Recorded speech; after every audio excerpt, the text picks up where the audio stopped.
pagi rekan-rekan sejawat, apoteker dimanapun berada yang sedang menonton video ini.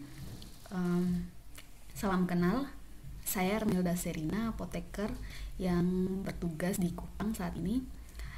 Jadi saya membuat video ini untuk teman-teman sejawat yang masih menggunakan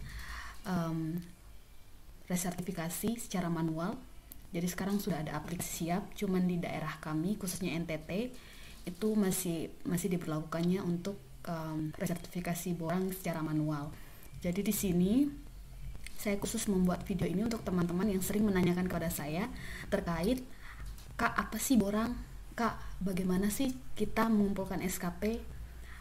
Apa bedanya kita yang di rumah sakit, di produksi, dan di apotik seperti itu. Nah, ini saya kebetulan saat ini masuk ke tim resertifikasi pengurus daerah untuk Ikatan Apoteker Indonesia di NTT periode 2018 dan sampai 2022. Mungkin langsung saja untuk beberapa hal penting yang akan saya jelaskan, saya akan sampaikan di video ini. Yang pertama mungkin terkait apa itu borang. Nah, apakah borang itu penting atau enggak? Untuk beberapa poinnya, mungkin yang pertama poin 1 terkait resertifikasi borang. Poin kedua terkait bidang pelayanan kefarmasian untuk teman-teman yang di pelayanan. Poin ketiga bidang distribusi kefarmasian untuk teman-teman yang di distribusi. Poin keempat bidang produksi atau industri kefarmasian. Nah, mungkin yang di video ini kali ini saya akan membahas bertahap teman-teman. Jadi untuk yang poin keempat juga khususnya ini baik bidang produksi atau industri kefarmasian, kebetulan kami di NTT ini belum adanya produksi atau industri kefarmasian, jadi saya tidak fokus ke poin keempat ini. Nanti yang akan fokus di poin ke 1, 2, dan 3.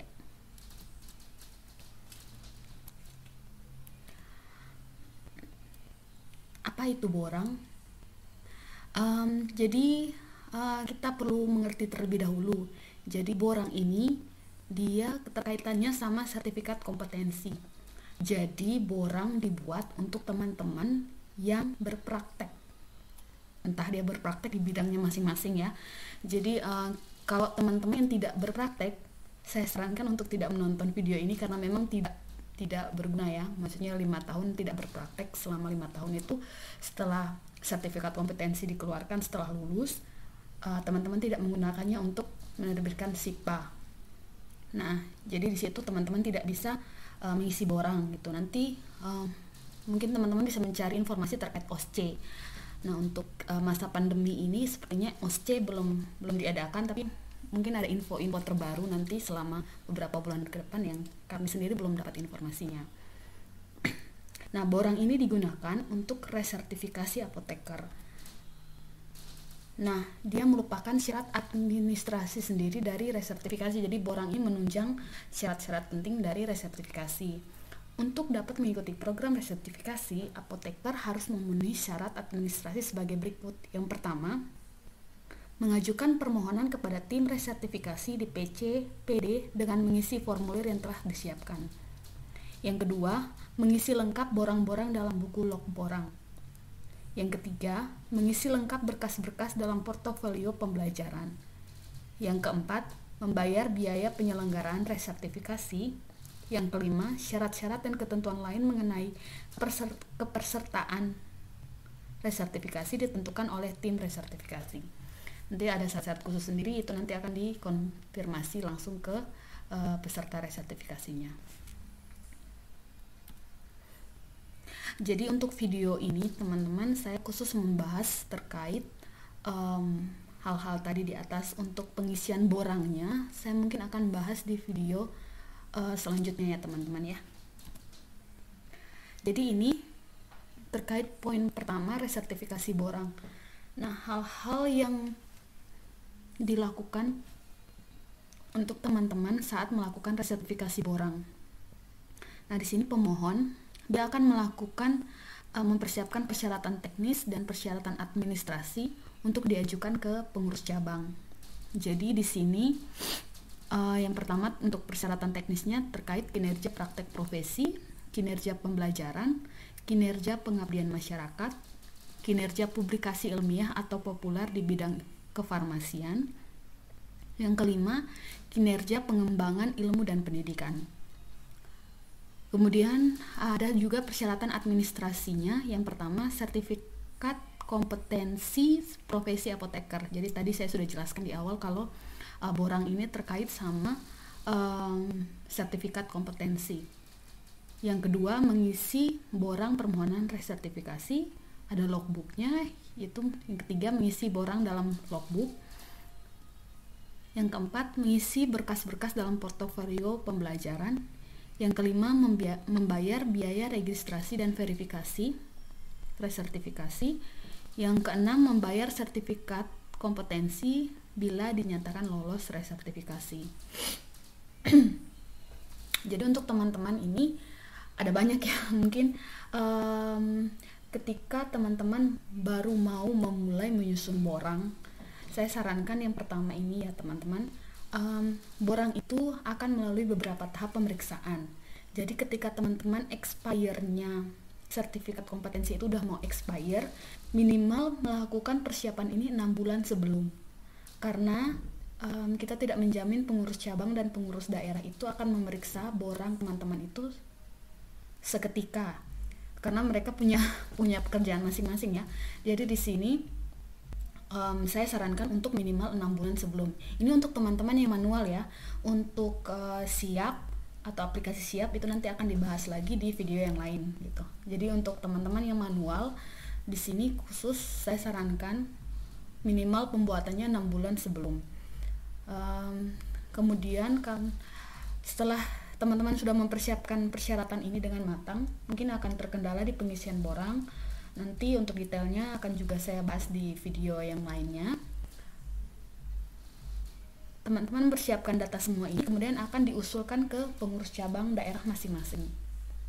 Misalnya NTT, kita buat borang di Kupang, kerjanya biasa di Kupang.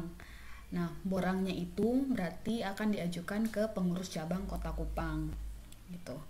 Kemudian ketika pengurus cabang memeriksa semua persyaratannya, nah, apabila ada beberapa hal yang tidak sesuai akan dinyatakan tidak lolos dan data-data teman-teman akan dikembalikan lagi untuk diperbaiki dan direvisi. Jadi saya juga sarankan di sini ketika teman-teman sudah mendapatkan revisiannya itu harap segera dikejar untuk diperbaiki karena ketika pengurus cabang mempunyai waktu untuk mengoreksi, nah itu bagus. Jadi maksudnya setidaknya ketika teman-teman balikin revisiannya itu bisa langsung dikejar lagi. Karena kalau teman-teman balikinnya lama lagi, misalnya 2 bulan atau 1 bulan setelahnya, itu malah membuat pengoreksi juga malas gitu kan.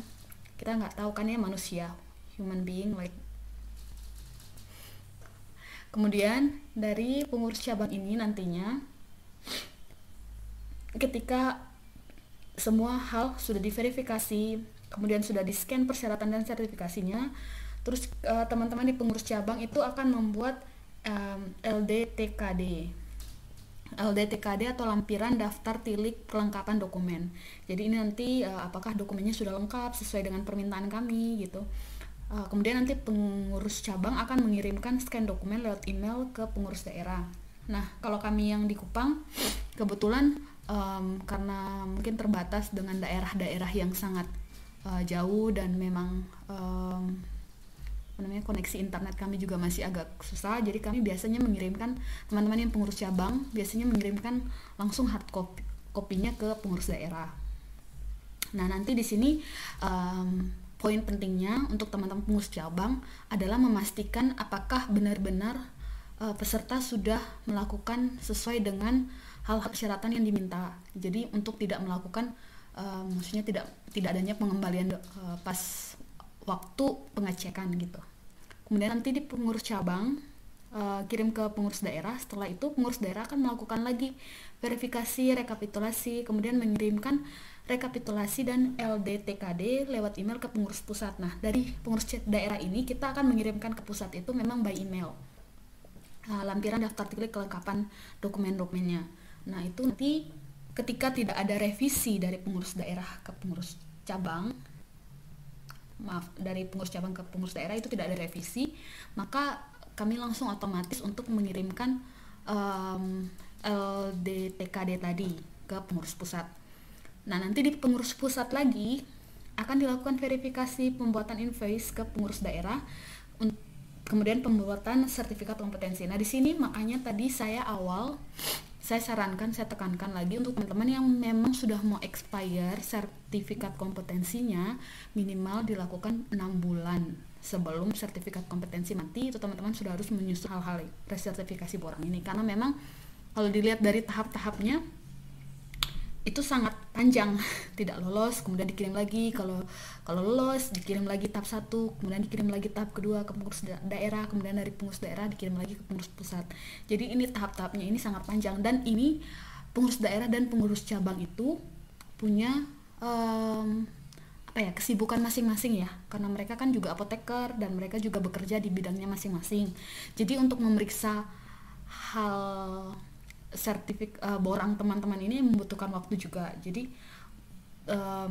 saya sering ya, maksudnya teman-teman itu kayak sudah mau mati, ada yang mati 6 hari udah dikirim, terus kak borangnya gimana kak, terus saya bilang ini kan kita memeriksa ya, bukan satu kali jadi gitu kan, tetap harus ada tahap-tahapnya. Jadi ya kita nggak bisa percepat, mau nggak mau itu kan ruginya di teman-teman, nanti sipanya mati, sianya juga ikutan mati gitu kan. Oke, kita next lagi dulu. Nah, ini terkait proporsi SKP. Nah, apa aja sih yang kita harus persiapkan terkait SKP yang nanti adanya di borang ya. Jadi untuk pertama itu kinerja profesional. Nah, itu porsi pencapaiannya 40-50%. Nah, untuk jumlah SKP dalam 1 tahun itu 12-15 SKP. Jumlah SKP dalam 5 tahun 60-75 SKP. Nah, yang kedua kinerja pembelajaran itu hampir sama ya, 40-50%, itu 12-15 untuk 1 tahun SKP-nya. Kemudian dalam 5 tahun itu 60-75. Kinerja pengabdian masyarakat itu 5-15%, dalam 1 tahun itu dia porsinya 1,5-4,5 untuk SKP-nya. Kemudian dalam 5 tahun 7,5-22,5 SKP. Nah, ini poin 4 sampai poin 5 itu jarang ya. Tapi ada beberapa yang memang melakukannya, yaitu kinerja publikasi ilmiah atau populer. Itu porsi pencapaiannya itu 0,0-25%. Kemudian porsi dalam jumlah SKP dalam 1 tahun itu 0-7,5. Kemudian dalam 5 tahun 0-37,5 SKP. Kemudian kinerja pengembangan ilmu itu 0-25% juga. Itu untuk dalam 1 tahun 0-7,5 SKP-nya. Kemudian dalam 5 tahun 0-37,5. Jadi 0 sampai ini maksudnya kita tidak mengharuskan harusnya ada ini. Jadi kinerja yang diharuskan itu buat teman-teman yang pertama, kedua, sama ketiga ini ya. Ini yang fokus utama untuk teman-teman ya, yang berpraktek. Oke, kita next dulu. Nah, ini kita hitungnya kinerja pembelajaran ya. Untuk kinerja pembelajaran tadi kan dibagi kinerjanya ada banyak ya. Kinerja profesional itu terkait teman-teman bekerja. Jadi nanti akan saya jelaskan lagi detailnya, tapi ini saya jelaskan dulu terkait yang kinerja pembelajaran. Nah, di sini ada 5 poin. Jadi misalnya teman-teman ikut dalam seminar, nah sebagai peserta, pembicara, moderator, panitia, ini semua ada poin-poin SKP-nya. Kemudian partisipasi dalam workshop juga sama. Kemudian membaca jurnal dan menjawab. Nah, pertanyaan uji diri ini biasanya 2 SKP ya untuk dari SKP-nya, itu per paket atau modul. Nah, 4 itu partisipasi dalam kursus. Nah, ini kursusnya nanti akan ditinjau lagi. Itu maksimalnya 8 jam per hari, terus maksimal dia 3 hari saja. Nah, apabila dilakukan lebih dari 3 hari tetap akan dihitung hanya 3 hari. Jadi dia hitungannya 24 jam kali 1,5 SKP, jadi 36 SKP. Nah, untuk sebagai magang atau internship itu biasa 36 SKP. Nah, ini ada SKP magang juga. Nanti ini harus ada pengajuan dulu ya ke PC-nya dulu. Kalau di bidang PC, pengajuan dulu ke PC, nanti akan mendapatkan surat-suratnya dan akan dapat SKP-nya sesuai dengan perhitungan SKP ini. Nah, ini untuk kinerja pengabdian masyarakat. Mungkin satu, misalnya melakukan penyuluhan narkoba atau HIV atau AIDS, TB dan lain-lain. Nah, itu biasanya SKP-nya 3 SKP per kegiatan. Yang kedua, melakukan penyuluhan keamanan obat atau obat tradisional atau kosmetik atau pangan dan lain-lain. Pemahaman cara pembuatan produk yang baik dan sebagainya. Biasanya ini juga 3 SKP per kegiatan. Kemudian yang ketiga, memberikan pemahaman mengenai cara mendapatkan, menggunakan, menyimpan dan membuang obat yang baik dan benar kepada masyarakat. Nah, ini juga 3 SKP per kegiatan. Kemudian yang keempat, melakukan baksos pengobatan massal. Nah, ini 2 SKP per kegiatan, tapi ada 8 jam ya, harus 8 jam. Kemudian melakukan pembinaan posyandu atau lansia, itu 2 SKP per kegiatan. Nah, menjadi pengurus IAI dan himpunan itu 5 SKP per tahun. Nanti ini SKP-nya akan dikeluarkan PD atau PC. Jadi kegiatan teman-teman harus tetap mengetahui PC atau PD. Jadi teman-teman membuat surat, membuat laporan dulu ke PC atau PD-nya, suratnya, pengajuan kalau kita mau melakukan kegiatan ini. Nah, apakah bisa mendapatkan SKP seperti itu? Nanti SKP-nya akan diturunkan berdasarkan poin-poin yang ada. Jadi akan dianalisis dulu apakah dia masuk ke pengabdian masyarakat, apakah dia masuk ke pembelajaran, seperti itu. Ini sama ya tadi ya. Oke, saya sekarang masuk ke bidang praktek profesi kefarmasian. Jadi teman-teman yang teman-teman sejawat profesi apoteker itu umumnya bekerja ada di berbagai tempat ya. Ini saya bahas yang pertama terkait apotik, klinik, puskesmas, instalasi, khususnya bagian pelayanan farmasi, itu masuk ke bidang pelayanan kefarmasian. Jadi ini nanti akan terkait dengan bagaimana teman-teman mempersiapkan nilai SKP di borang masing-masing ya. Jadi terkait dengan tempat kerjanya masing-masing. Yang kedua, itu teman-teman yang bekerja di bidang distribusi kefarmasian. Itu kayak misalnya teman-teman yang bekerja di PBF, instalasi atau gudang farmasi yang di kabupaten atau depo perbekalan farmasi institusi tertentu. Kayak rumah sakit, teman-teman bekerja di bagian depo atau bagaimana bisa. Kemudian yang keempat itu terkait industri farmasi, kosmetik, OT dan Makmin. Yang keempat itu terkait teman-teman yang bekerja di industri farmasi, kosmetik dan lain-lain ya. Ini khususnya teman-teman yang memang bekerja di bidang produksi atau industri kefarmasian.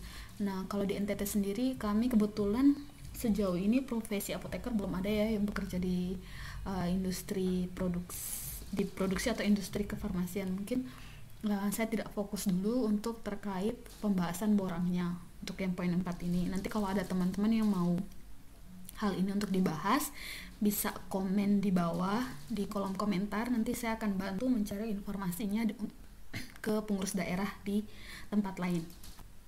Oke. Kita masuk ke poin kedua, itu bidang pelayanan kefarmasian atau komunitas.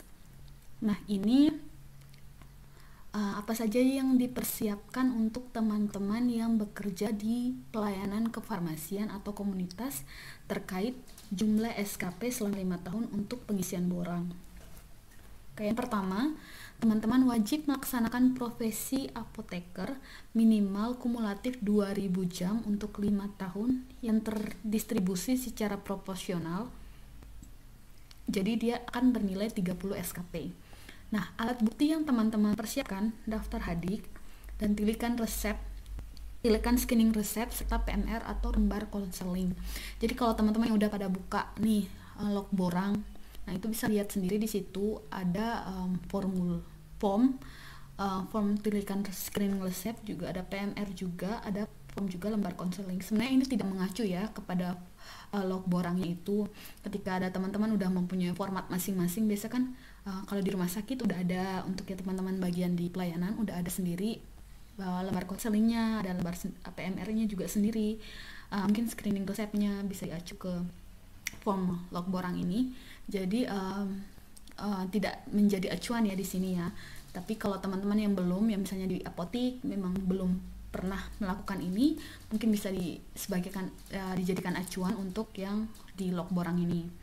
Nah, daftar hadir, untuk sementara daftar hadir itu bagusnya dibuat per hari ya teman-teman ya. Tapi karena memang agak susah untuk yang ngeprint manual, jadi kita biasanya kalau yang di PD itu nyaran ke PC biar direkap per tahun aja, tapi lampiran per bulannya ada. Jadi per bulannya tetap ada, kemudian nanti di yang per tahunnya itu yang di acuannya, yang dikirim ke PD gitu. Kemudian yang kedua, setiap kelebihan dari angka 2000 jam, setiap 100 jam praktek setara dengan 1 SKP. Jadi ketika teman-teman prakteknya melebihi dari 2000 jam, akan dihitung 100 jam itu sebagai 1 SKP. Rajin ya apotekernya. Kemudian nanti, tapi ini ada maksimalnya, jadi lebih dari itu maksimalnya cuma 20 SKP gitu. Untuk alat bukti hampir sama, daftar hadir, tilikan screening resep, serta PMR atau lembar konseling. Kemudian yang ketiga, melakukan perencanaan perbekalan farmasi 5 SKP untuk 5 tahun. Nah, di sini alat buktinya bisa SOP, catatan atau rekaman, kemudian daftar tilik juga. Nah, ini jadi buat teman-teman yang di rumah sakit, di apotik, yang ada SOP-nya itu loh. Nah, itu akan dibuat untuk dijadikan SKP. Jadi itu jangan dibuang, di copy aja, kemudian nanti ditandatanganin, kemudian tapi itu terkait dengan perencanaan perbekalan farmasi, SOP-nya terkait itu. Kemudian ada catatan atau rekamannya, udah melakukan itu ya, kayak misalnya faktur, SP atau bagaimana seperti itu. Kemudian melakukan penyimpanan perbekalan farmasi yang baik dan benar. Nah, ini juga 5 SKP untuk 5 tahun. Nah, itu juga harus ada SOP-nya, catatan rekaman, kemudian daftar tilik juga. Jadi catatan atau rekaman itu terkait kayak misalnya kartu stok. Nah, ini kan terkait penyimpanan perbekalan farmasi yang baik dan benar. Jadi dia hanya 5 SKP ya untuk 5 tahun. Jadi 1 tahun itu 1 SKP.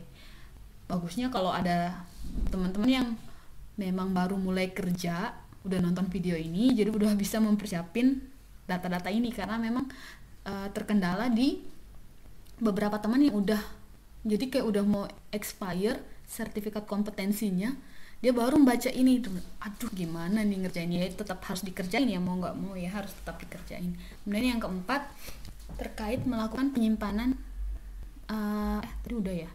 Yang kelima terkait melakukan pelayanan swamedikasi dan pelayanan resep. Nah, ini untuk teman-teman juga nanti 5 SKP untuk 5 tahun. Lumayan ya, 5 SKP sudah 3 aktivitas yang kita lakukan, itu udah mendapatkan 5 SKP. Jadi swamedikasi atau pelayanan resep ini terkait SOP juga, kemudian catatan atau rekaman, kemudian daftar tilik. Untuk SOP-nya itu tetap ada ya, kalau misalnya kita melakukan sesuatu di apotik atau di rumah sakit itu pasti ada SOP-nya ya. SOP itu teman-teman fotokopi, kemudian kayak tadi saya bilang ditandatanganin, kemudian fotokopi, dilabelin nama, kemudian catatan atau rekamannya tetap ada. Jadi kalau untuk pelayanan swamedikasi dan pelayanan resep itu ada biasanya ada formnya juga. Nah, di teman-teman itu di apotik sama di rumah sakit biasanya ada. Kemudian itu yang dijadikan untuk mendapatkan SKP. Nah, kemudian yang keenam, menjadi pendamping minum obat atau home pharmacy care. Nah, ini 2 SKP per pasien, lumayan. Jadi udah dapat banyak nih dari sini, 2 SKP per pasien. Kalau saya umumnya di apotik itu saya biasa melakukan 5 kunjungan pasien home care per bulan. Tapi itu kalau pas nggak sibuk ya, maksudnya teman-teman juga bisa melakukan ini. Nah, itu nanti inform consentnya. Nah, itu yang di data, jangan lupa foto, biar bisa dijadikan juga bukti gitu ya. Kemudian yang ketujuh, memberikan edukasi ke kelompok pasien minimal 10 orang. Nah ini biasanya kayak teman-teman yang rajin mengadakan seminar kecil-kecil gitu ya, di apoteknya atau di rumah sakit, kemudian atau bisa izin ke RT RW gitu. Nah bisa, tapi teman-teman harus ngajuin, seperti saya tadi bilang ya, untuk mendapatkan SKP ini teman-teman harus ngajuin kegiatan teman-teman itu ke PC atau PD. Nah untuk bisa diketahui terlebih dahulu apakah sudah jelas atau maksudnya kegiatannya seperti apa gitu, kemudian nanti akan didapatkan SKP. Kalau teman-teman ngajuinnya telat, SKP-nya juga nyusulnya telat gitu. Jadi maksudnya ngajuinnya sebelumnya ya. Itu ada daftar hadir, materi edukasi sama foto juga ya harus disiapkan. Oke, yang 8, melakukan pemantauan terapi obat. Ini 5 SKP untuk 5 tahun juga, sama ya, SOP tetap harus ada, catatan atau rekaman sama daftar tilik. Daftar tilik itu biasa kayak rekapan gitu lah teman-teman ya. Kemudian melakukan monitoring efek samping obat, ini biasanya di rumah sakit ya, itu 2 SKP per laporan. Jika ada yang melakukan monitoring efek samping obat, langsung dibuat laporannya, nanti laporannya bisa langsung mendapatkan SKP dari PC atau PD. Kemudian terlibat dalam pokja kefarmasian bisa juga. Nah itu surat keputusan itu di alat buktinya itu SK jadi institusi yang berwenang. Jadi kalau misalnya terlibat dalam pokja kefarmasian itu dikeluarkan oleh rumah sakit gitu kan. Nah pasti ada SK-nya. Nah SK-nya itu bernilai 2 SKP. Jadi nanti difotokopi, kemudian nanti akan diajukan ke PC atau PD, kemudian dikeluarkan SKP-nya.